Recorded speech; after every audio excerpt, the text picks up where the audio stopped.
जुम्मन शेख अलगू चौधरी में गाढ़ी मित्रता थी।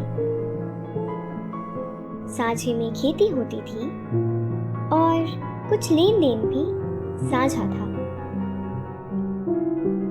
एक को दूसरे पर अटल विश्वास था। जुम्मन जब हज करने गए थे तब अपना घर अलगू को सौंप गए थे और अलगू जब कभी बाहर जाते तो जुम्मन पर अपना घर छोड़ देते थे। उनमें ना खान पान का व्यवहार था, ना धर्म का नाता, केवल विचार मिलते थे और मित्रता का मूल मंत्र भी यही तो है। इस मित्रता का जन्म उसी समय हुआ जब दोनों मित्र बालक ही थे और जुम्मन के पूज्य पिता जुमराती उन्हें शिक्षा प्रदान करते थे। अलगू ने गुरुजी की बहुत सेवा की थी, खूब प्याले धोए। उनका हुक्का एक क्षण के लिए भी विश्राम ना लेने पाता था, क्योंकि प्रत्येक चिलम अलगू को आधे घंटे तक किताबों से अलग कर देती थी। अलगू के पिता पुराने विचारों के मनुष्य थे। उन्हें शिक्षा की अपेक्षा गुरु की सेवा पर अधिक विश्वास था। वह कहते थे कि विद्या पढ़ने से नहीं आती है, जो कुछ होता है गुरु के आशीर्वाद से। बस गुरुजी की कृपा दृष्टि चाहिए। मगर जुमराती शेख स्वयं आशीर्वाद के कायल न थे। उन्हें अपने सोटे पर अधिक भरोसा था और उसी सोटे के प्रताप से आसपास के गांव में जुम्मन की पूजा होती थी। उनके लिखे हुए रहननामे, बैनामे पर कचहरी का मुहर्रिर भी कदम न उठा सकता था। हल्के का डाकिया, कांस्टेबल और तहसील का चपरासी सब उनकी कृपा की आकांक्षा रखते थे। अतएव अलगू का मान उनके धन के कारण था। तो जुम्मन शेख अपनी अनमोल विद्या से ही सबके आदर पात्र बने थे। जुम्मन शेख की एक बूढ़ी खाला यानी मौसी थी। उसके पास कुछ थोड़ी सी मिल्कियत थी, परंतु उसके निकट संबंधियों में कोई न था। जुम्मन ने लंबे चौड़े वादे करके वह मिल्कियत अपने नाम लिखवा ली थी। जब तक दान पत्र की रजिस्ट्री नहीं हुई थी, तब तक खालाजान का खूब आदर सत्कार किया गया। उन्हें खूब स्वादिष्ट पदार्थ खिलाए गए। हलवे, पुलाव की वर्षा सी की गई। पर रजिस्ट्री की मोहर ने इन खातिरदारियों पर भी मानो मोहर लगा दी। जुम्मन की पत्नी करीमन रोटियों के साथ कड़वी बातों के कुछ तेज तीखे सालन भी देने लगी। जुम्मन शेख भी निष्ठुर हो गए। अब बेचारी खालाजान को प्रायः नित्य ही ऐसी बातें सुननी पड़ती थी। कुछ दिन खालाजान ने सुना और सहा, पर जब ना सहा गया तब जुम्मन से शिकायत की।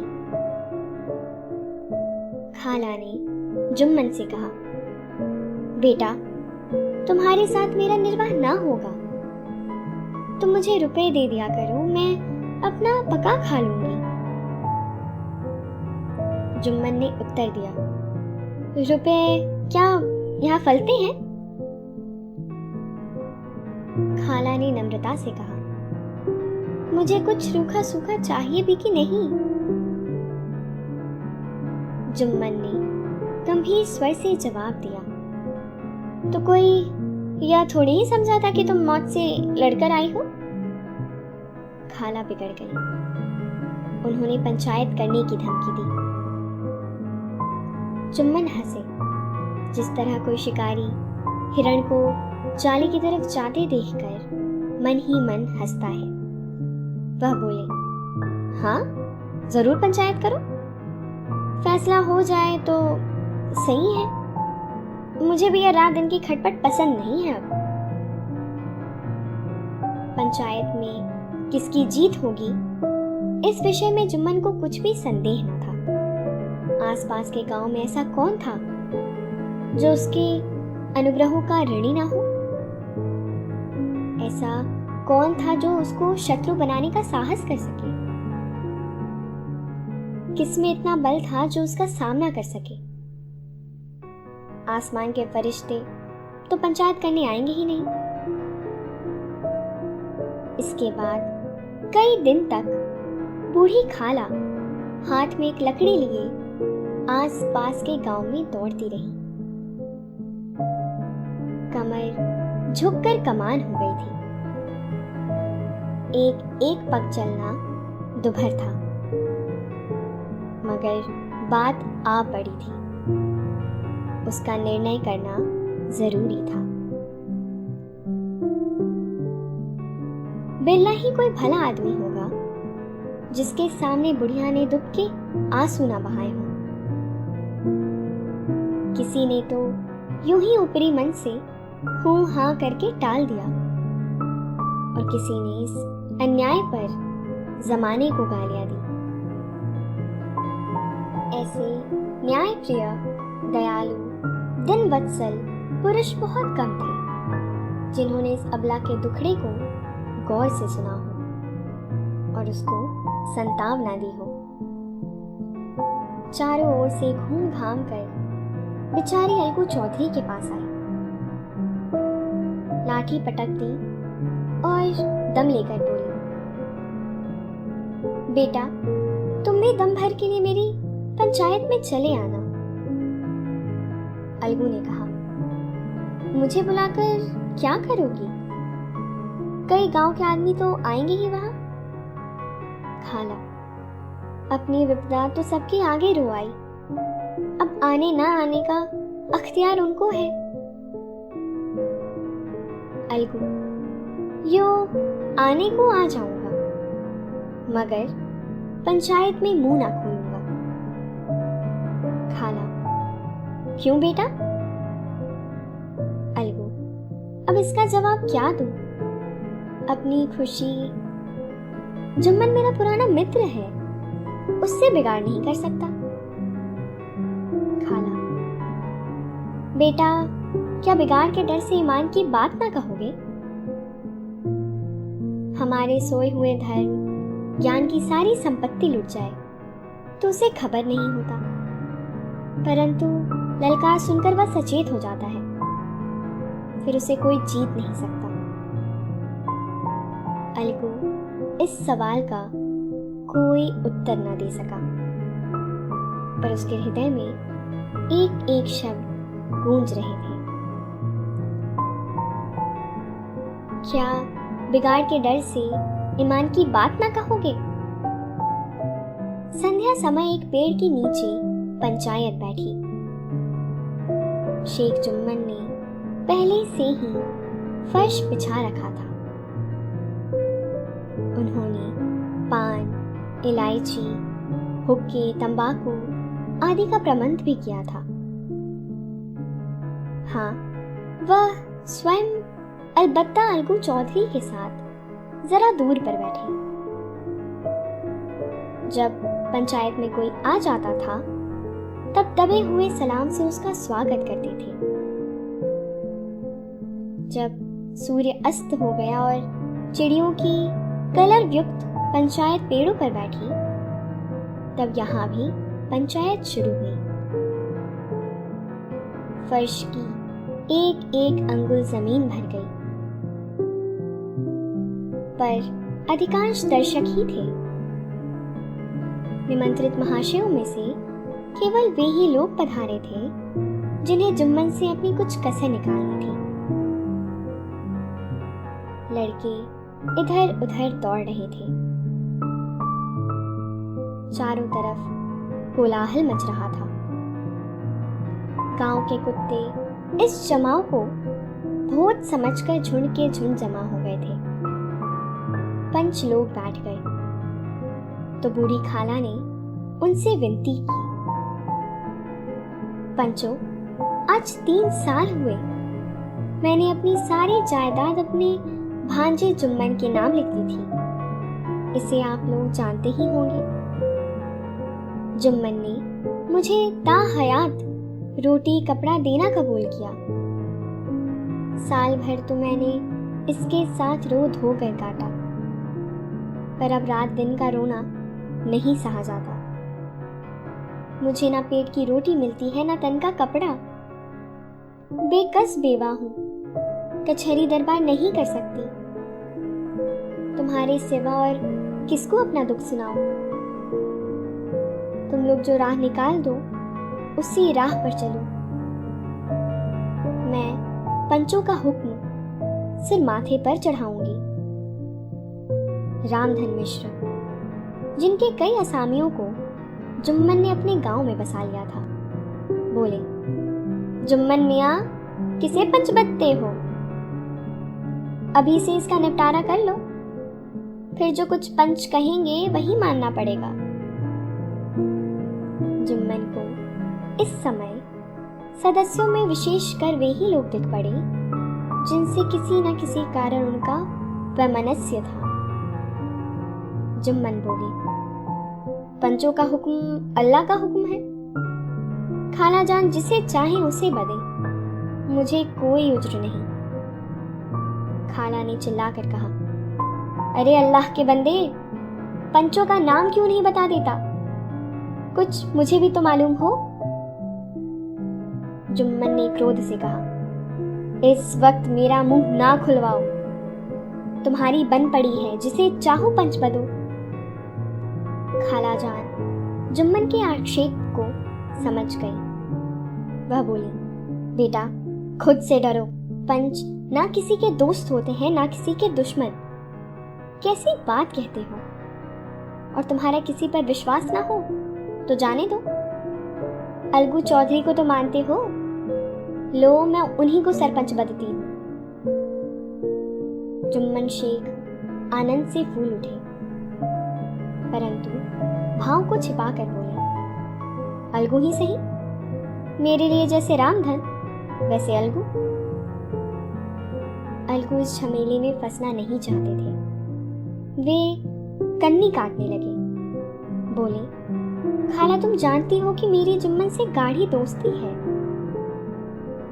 खाला ने गंभीर स्वर में कहा, बेटा, दोस्ती के लिए कोई अपना ईमान नहीं बेचता। पंच के दिल में खुदा बसता है। पंचों के मुंह से जो बात निकलती है वह खुदा की तरफ से निकलती है। अलगू चौधरी सरपंच हुए। रामधन मिश्र और जुम्मन के दूसरे विरोधियों ने बुढ़िया को मन में बहुत कोसा। अलगू चौधरी बोले, शेख जुम्मन, हम और तुम पुराने दोस्त हैं। जब काम पड़ा तुमने हमारी मदद की है और हम भी जो कुछ बन पड़ा तुम्हारी सेवा करते रहे हैं। मगर इस समय तुम और बूढ़ी खाला दोनों हमारी निगाह में बराबर हो। तुमको पंचों से जो कुछ अर्ज करनी हो करो। जुम्मन को पूरा विश्वास था कि अब बाजी मेरी है। अलग यह सब दिखावे की बातें कर रहे हैं। अतएव शांतचित्त होकर बोले, पंचों, 3 साल हुए खाला जान ने अपनी जायदाद मेरे हिब्बा कर दी थी। मैंने उन्हें ताहयात खाना कपड़ा देना कबूल किया। खुदा गवाह है, आज तक मैंने खाला जान को कोई तकलीफ नहीं दी। मैं उन्हें अपनी माँ के समान समझता हूँ। उनकी खिदमत करना मेरा फर्ज है। मगर औरतों में जरा अनबन रहती है, उसमें मेरा क्या बस है। खाला जान मुझसे माहवार खर्च अलग मांगती है। जायदाद जितनी है वह पंचों से छिपी नहीं। उससे इतना मुनाफा नहीं होता कि माहवार खर्च दे सकूं। इसके अलावा हिब्बा नामे में माहवार खर्च का कोई जिक्र नहीं तो मैं भूल कर भी इस झमेले में ना पड़ता। बस मुझे यही कहना है, आइंदा पंचों का अख्तियार है, जो फैसला चाहे करे। अलगू चौधरी को हमेशा कचहरी से काम पड़ता था, अतएव वह पूरा कानूनी आदमी था। उसने जुम्मन से जिरह शुरू की। एक एक प्रश्न जुम्मन के हृदय पर हथौड़ी की चोट की तरह पड़ता था। रामधन मिश्र इस प्रश्नों पर मुग्ध हुए जाते थे। जुम्मन चकित थे कि अलगू को क्या हो गया। अभी यह अलगू मेरे साथ बैठा हुआ कैसी कैसी बातें कर रहा था। इतनी ही देर में ऐसी काया पलट हो गई कि मेरे जड़ खोदने पर तुला हुआ है। ना मालूम कब की कसर यह निकाल रहा है। क्या इतने दिनों की दोस्ती कुछ भी काम न आएगी। जुम्मन शेख तो इसी संकल्प विकल्प में पड़े हुए थे कि इतने में अलगू ने फैसला सुनाया। जुम्मन शेख, पंचों ने इस मामले पर विचार किया। उन्हें यह नीति संगत मालूम होता है कि खाला जान को माहवार खर्च दिया जाए।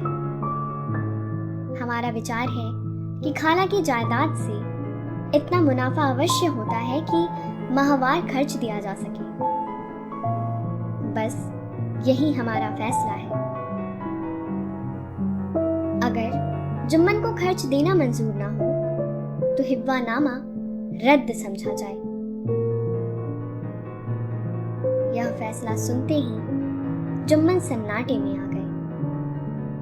जो अपना मित्र हो वह शत्रु का व्यवहार करे, इसे समय के हेर फेर के सिवा और क्या कहे। जिस पर पूरा भरोसा था उसने समय पड़ने पर धोखा दिया। ऐसे ही अवसरों पर झूठे सच्चे मित्रों की परीक्षा की जाती है। यही कलयुग की दोस्ती है। अगर लोग ऐसे कपटी धोखेबाज ना होते तो देश में आपत्तियों का प्रकोप क्या होता। मगर रामधन मिश्र और अन्य पंच अलगू चौधरी की इस नीति परायणता को प्रशंसा जी खोल कर रहे थे। वे कहते थे, इसका नाम पंचायत है। दूध का दूध और पानी का पानी कर दिया। दोस्ती की जगह है, किंतु धर्म का पालन करना मुख्य है। ऐसे ही सत्यवादियों के बल पर पृथ्वी ठहरी है, नहीं तो वह कब की रसातल को चली जाती। इस फैसले ने अलगू और जुम्मन की दोस्ती की जड़ हिला दी। अब वे साथ साथ बातें करते नहीं दिखाई देते। इतना पुराना मित्रता रूपी वृक्ष सत्य का एक झोंका भी न सह सका। सचमुच वह बालू की ही जमीन पर खड़ा था। उनमें अब शिष्टाचार का अधिक व्यवहार होने लगा। एक दूसरे की आव भगत ज्यादा करने लगे। वे मिलते जुलते थे, मगर उसी तरह जैसे तलवार से ढाल मिलती है। जुम्मन के चित्त में मित्र की कुटिलता आठों पहर खटका करती थी। उसे हर घड़ी यही चिंता रहती कि किसी तरह बदला लेने का अवसर मिले। अच्छे कामों की सिद्धि में बड़ी देर लगती है, पर बुरे कामों की सिद्धि में यह बात नहीं होती। जुम्मन को भी बदला लेने का अवसर जल्द ही मिल गया। पिछले साल अलगू चौधरी बटेसर से बैलों की एक बहुत अच्छी कोई मोल लाए थे। बैल पंचाही जाति के सुंदर बड़े बड़े सींगों वाले थे। महीनों तक आस पास के गांव के लोग दर्शन करते रहे। देवयोग से जुम्मन की पंचायत के 1 महीने बाद इस जोड़ी का एक बैल मर गया। जुम्मन ने दोस्तों से कहा, यह दगाबाजी की सजा है। इंसान सब्र भले ही कर जाए, पर खुदा नेक बद सब देखता है। अलगू को संदेह हुआ कि जुम्मन ने बैल को विष दिला दिया है। चौधराई ने भी जुम्मन पर ही इस दुर्घटना का दोषारोपण किया। उसने कहा, जुम्मन ने कुछ कर करा दिया है। चौधराई और करीमन में इस विषय पर एक दिन खूब ही वाद विवाद हुआ। दोनों देवियों ने शब्द बाहुल्य की नदी बहा दी। व्यंग, वक्तोक्ति, अन्योक्ति और उपमा आदि अलंकारों में बातें हुई। जुम्मन ने किसी तरह शांति स्थापित की। उन्होंने अपनी पत्नी को डांट डपट कर समझा दिया। वह उसे उस रणभूमि से हटाकर भी ले गए। उधर अलगू चौधरी ने समझाने बुझाने का काम अपने तर्कपूर्ण सौंटे से लिया। अब अकेला बैल किस काम का? उसका जोड़ बहुत ढूंढा गया, पर ना मिला। निदान यह सलाह ठहरी कि इसे बेच डालना चाहिए। गांव में एक समझू साहू थे। वह इक्का गाड़ी हाँकते थे। गांव के गुड़ घी लाद कर मंडी ले जाते, मंडी से तेल नमक भर लाते और गांव में बेचते। इस बैल पर उनका मन लहराया। उन्होंने सोचा, यह बैल हाथ लगे तो दिन भर में बेख टके 3 खेप हो। आजकल तो एक ही खेप में लाले पड़े रहते हैं। बैल देखा, गाड़ी में दौड़ाया, बाल भौरी की पहचान कराई, मोल तोल किया और उसे लाकर द्वार पर बांध ही दिया। 1 महीने में दाम चुकाने का वादा ठहरा। चौधरी को भी गरज थी ही, घाटे की परवाह ना की। समझू साहू ने नया बैल पाया तो लगे उसे रगेदने। वह दिन में 3-3, 4-4 खेपे करने लगे। न चारे की फिक्र थी न पानी की, बस खेपों से काम था। मंडी ले गए, वहां कुछ सूखा भूसा सामने डाल दिया। बेचारा जानवर अभी दम भी ना लेने पाया था कि फिर जोत दिया। अलगू चौधरी के घर था तो चैन की बंशी बजती थी। बैलराम छठे छमाहे कभी बहली में जोते जाते थे। खूब उछलते कूदते और कोसों तक दौड़ते चले जाते थे। वहां बैलराम का रातिब था। साफ पानी, दली हुई अरहर की दाल और भूसे के साथ खली। और यही नहीं, कभी कभी घी का स्वाद भी चखने को मिल जाता था।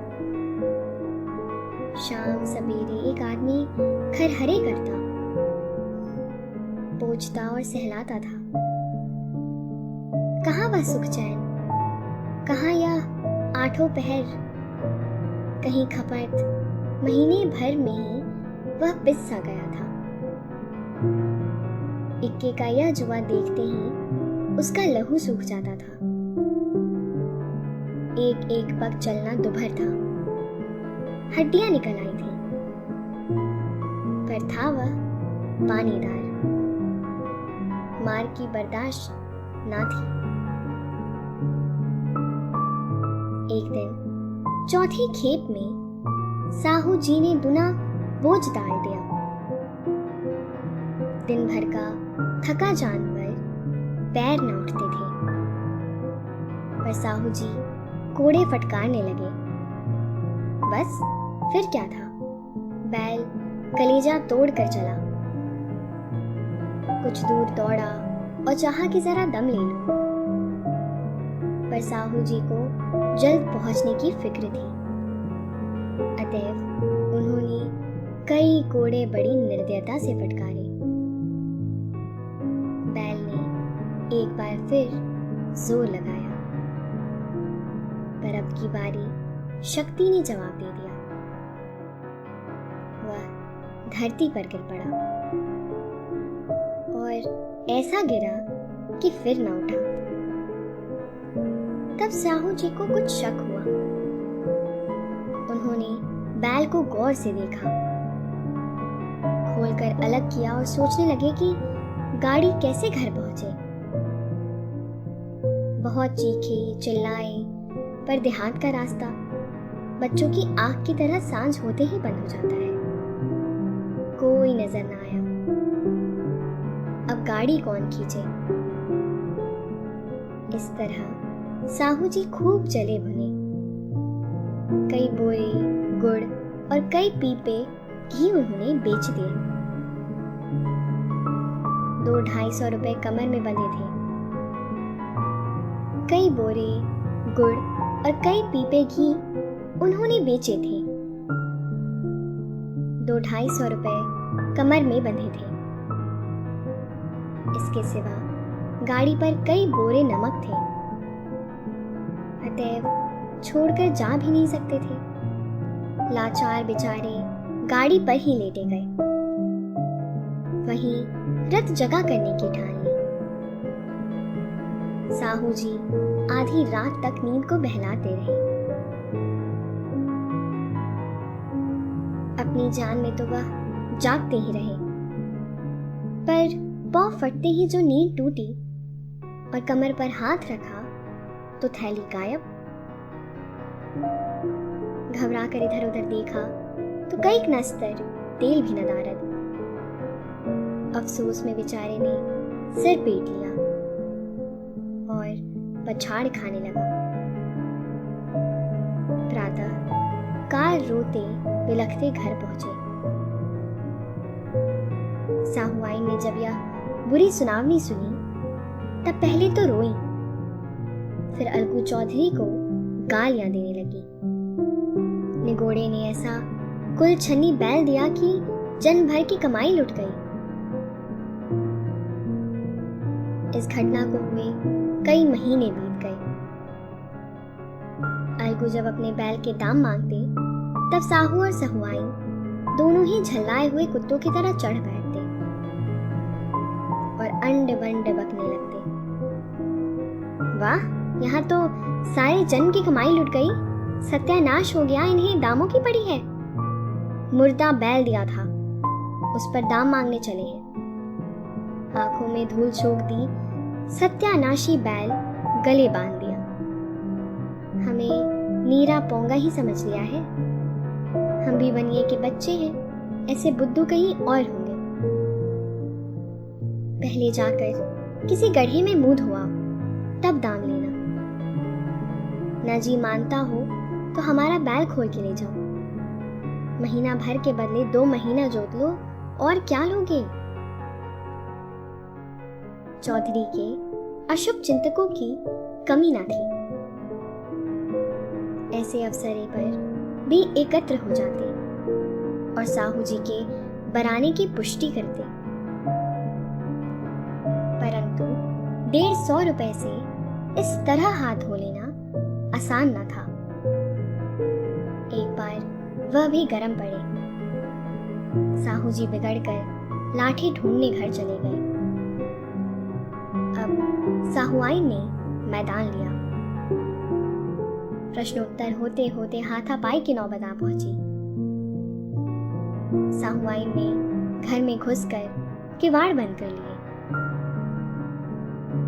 शोरगुल सुनकर गांव के भले मानस घर से निकला। वह परामर्श देने लगे कि इस तरह से काम ना चलेगा, पंचायत कर लो, कुछ तय हो जाए उसे स्वीकार कर लो। साहू जी राजी हो गए। अलगू ने भी हामी भर ली। पंचायत की तैयारियां होने लगी। दोनों पक्षों ने अपने अपने दल बनाने शुरू किए। इसके बाद तीसरे दिन उसी वृक्ष के नीचे पंचायत बैठी। वहीं संध्या का समय था। पंचायत बैठ गई तो रामधन मिश्र ने कहा, अब देरी क्या है, पंचों का चुनाव हो जाना चाहिए। बोलो चौधरी, किस किस को पंच बदते हो? अलगू ने दीन भाव से कहा, समझू साहू ही चुन ले। समझू खड़े हुए और कड़क कर बोले, मेरी ओर से जुम्मन शेख। जुम्मन का नाम सुनते ही अलगू चौधरी का कलेजा धक धक करने लगा, मानो किसी ने अचानक थप्पड़ मार दिया हो। रामधन अलगू के मित्र थे। वह बात को ताड़ गए। पूछा, क्यों चौधरी, तुम्हें कोई उज्र तो नहीं? चौधरी ने निराश होकर कहा, नहीं, मुझे क्या उज्र होगा। जुम्मन शेख के मन में भी सरपंच का उच्च स्थान ग्रहण करते ही अपनी जिम्मेदारी का भाव पैदा हुआ। उसने सोचा, मैं इस वक्त न्याय और धर्म के सर्वोच्च आसन पर बैठा हूं। मेरे मुंह से इस समय जो कुछ निकलेगा वह देववाणी के सदृश है, और देववाणी में मेरे मानव विकारों का कदापि समावेश ना होना चाहिए। मुझे सत्य से जौ भर भी टलना उचित नहीं। पंचों ने दोनों पक्षों से सवाल जवाब करने शुरू किए। बहुत देर तक दोनों दल अपने अपने पक्ष का समर्थन करते रहे। इस विषय में तो सब सहमत थे कि समझू को बैल का मूल्य देना चाहिए, परंतु वो महाशय इस कारण रियायत करना चाहते थे कि बैल के मर जाने से समझू को हानि हुई। उसके प्रतिकूल दो सभ्य मूल के अतिरिक्त समझू को दंड भी देना चाहते थे, जिससे फिर किसी को पशुओं के साथ ऐसी निर्दयता करने का साहस ना हो। अंत में जुम्मन ने फैसला सुनाया। अलगू चौधरी और समझू साहू, पंचों ने तुम्हारे मामले पर अच्छी तरह विचार किया। समझू को उचित है कि बैल का पूरा दाम दे। जिस वक्त उन्होंने बैल लिया उसे कोई बीमारी ना थी। अगर उसी समय दाम दे दिए जाते तो आज समझू उसे फेर लेने का आग्रह ना करते। बैल की मृत्यु केवल इस कारण हुई कि उससे बड़ा कठिन परिश्रम लिया गया और उसके दाने चारे का कोई प्रबंध न किया गया। रामधन मिश्र बोले, समझू ने बैल को जानबूझकर मारा है, अतएव उसे दंड लेना चाहिए।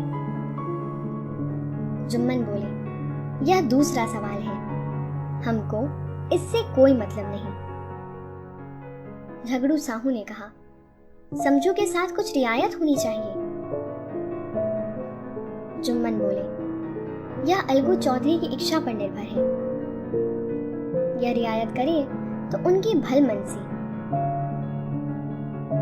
अलगू चौधरी फूले न समाए, उठ खड़े हुए और जोर से बोले, पंच परमेश्वर की जय। इसके साथ ही चारों ओर से प्रतिध्वनि हुई, पंच परमेश्वर की जय। यह मनुष्य का काम नहीं पंच में परमेश्वर वास करते हैं। यह उन्हीं की महिमा है। पंच के सामने खोटे को कौन खरा कह सकता है। थोड़ी देर बाद जुम्मन अलगू के पास आए और उनके गले लिपट कर बोले, भैया, जब से तुमने मेरी पंचायत की तब से मैं तुम्हारा प्राण घातक शत्रु बन गया था। पर आज मुझे ज्ञात हुआ कि पंच के पद पर बैठकर न कोई किसी का दोस्त है न दुश्मन। न्याय के सिवा उसे और कुछ नहीं सूझता। आज मुझे विश्वास हो गया कि पंच की जबान से खुदा बोलता है। अलगू रोने लगे। इस पानी से दोनों के दिलों का मैल धुल गया। मित्रता की मुरझाई हुई लता फिर हरी हो गई।